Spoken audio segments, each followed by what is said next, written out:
என் அன்பு குழந்தையே, நான் ஒருவன் இருக்கும்போது உன் வாழ்வில் மற்றவர்களை எப்படி முடிவெடுக்க அனுமதிப்பேன்? அவர்கள் என்ன வேண்டுமானாலும் செய்யட்டும்.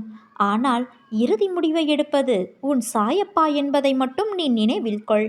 இனி நீ எதற்காகவும் அழக்கூடாது. உன்னை பின்னுக்கு தள்ளும் அனைத்தையும் நான் துரத்தியடிப்பேன். உன்னை மிக விரைவில் வெற்றி கிரீடத்தால் அலங்கரிக்கப் போகிறேன். அதற்கான வாய்ப்பையும் விரைவில் உனக்கு நான் ஏற்படுத்தி தருவேன். உன் கஷ்ட காலங்கள் இதோ முடிவுக்கு வந்துவிட்டது. நீ இழந்த அனைத்தும் உன்னிடம் வந்தடையும் நேரமும் வந்துவிட்டது. பூர்வ ஜென்ம புண்ணியத்தாலே நீ என்னை அடையாளம் கண்டு இருக்கிறாய். எனக்கு செய்யும் சேவையின் மூலம் நான் பிரீத்தியடைந்து உனக்கு சேவகம் செய்ய ஆரம்பிப்பேன்.